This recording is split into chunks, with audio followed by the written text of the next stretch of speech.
The crane's breakdown brought chaos to the site, and Foreman Tom Blake seized the moment to humiliate Michael Carter, a skilled black worker, with his usual prejudice. But when Michael defied orders, repaired the crane, and saved the project, his actions exposed Tom's racism and set off a shocking chain of events. What happened next will leave you stunned. But let's start at the beginning. The story begins with the sun rising over a massive construction site in downtown Chicago.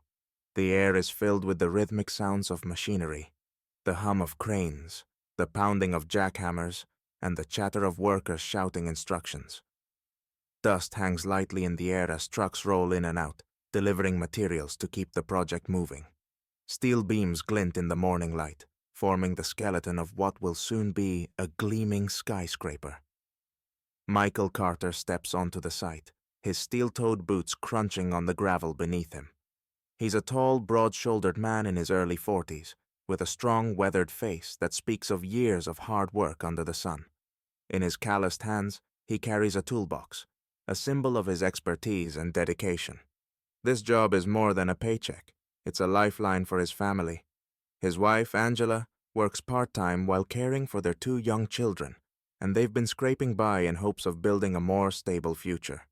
Michael knows this job could be a step toward that goal. As he surveys the site, he nods politely to a few co-workers who glance his way. He notices the subtle double takes and the polite but stiff nods in return. He's used to this, a black man entering a predominantly white workspace.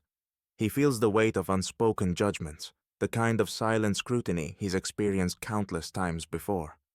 But Michael isn't here to make waves. He's here to prove himself, as he's done his entire life. Tom Blake, the foreman, emerges from the site office, clipboard in hand. At 50 years old, with a stocky build and a perpetual scowl, Tom has a reputation for being tough and controlling. His sharp blue eyes sweep over the site before landing on Michael. Tom strides over, his boots hitting the ground with authority. "Carter, right?" he asks brusquely, barely waiting for Michael's nod. "We'll see if you can keep up. Grab those materials over there and get to it. We don't have time for slow learners here." Michael nods, refusing to rise to the bait. "Yes, sir," he replies evenly, heading toward the stack of steel beams Tom pointed to. But before he can get to work, Tom calls out, loud enough for the whole crew to hear. "Hey, Carter, you think you can handle this? Or is this kind of job too much for someone like you?" The words hang in the air, dripping with condescension. A few workers stop what they're doing, glancing awkwardly at Michael before quickly looking away. The tension is palpable. Some of the men exchange uncomfortable glances, but no one speaks up. Challenging Tom means risking their own jobs, and everyone knows it. Michael pauses for a moment, his back straightening as he processes the insult. His jaw tightens, but he doesn't turn around. Instead, he picks up the tools and gets to work. Inside, though, he feels the familiar burn of anger and frustration. It's not just about Tom's words, it's about what they represent. The systemic racism that has followed him through every step of his career, the constant need to prove himself twice as capable just to be seen as equal. He focuses on the task at hand, lifting the heavy beams with precision and care. His movements are deliberate, a silent statement of his skill and professionalism. Tom, meanwhile, watches from a distance, smirking as if he scored some sort of victory. But Michael knows better. He's dealt with men like Tom before, small-minded bullies who thrive on power and intimidation. He silently resolves to keep his head down, do his job, and let his work speak for itself. Inside, however, he's already calculating how to navigate the challenges ahead. He's not just working for himself, he's working for his family, for the promise of a better life, and he won't let Tom or anyone else stand in his way.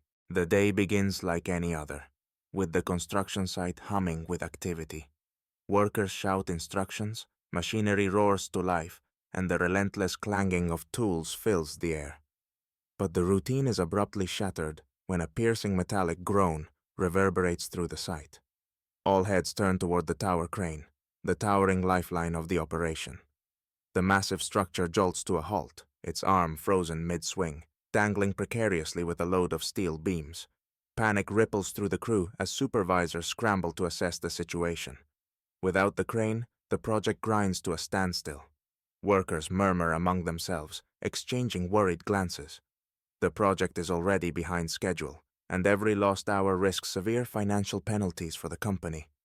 Tom Blake storms into the chaos, his face a mask of irritation. "What the hell is going on here?" he demands, his voice cutting through the din. One of the supervisors nervously explains. "The crane's hydraulic system is malfunctioning. We've called in the technicians, but—" "But nothing!" Tom interrupts, glaring at the crew as though the fault lies with them. This is what happens when people don't do their jobs properly. He paces in front of the workers, his frustration spilling into anger. Then his gaze locks on Michael, who has been quietly organizing tools nearby. Tom seizes the opportunity to deflect blame. "Maybe if you people worked harder and stopped cutting corners, this wouldn't have happened," Tom says, his voice dripping with barely concealed racism. The words land like a slap, and the air grows heavy with tension. A few workers shift uncomfortably, exchanging uneasy looks, but no one dares to challenge him. Michael feels the sting of Tom's words but keeps his composure.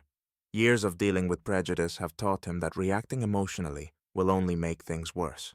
Instead, he focuses on the facts, watching as the hired technicians arrive and begin their inspection. Hours later, the verdict comes in.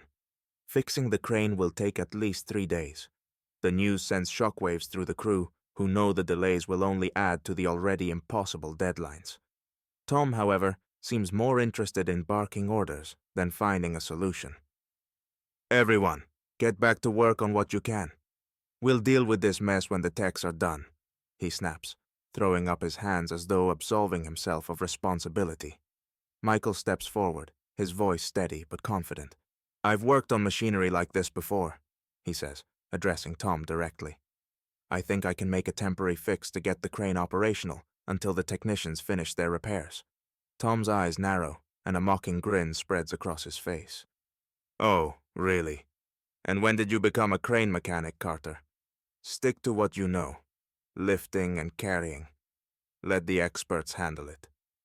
Laughter ripples through a few of the workers, but most remain silent, their expressions unreadable.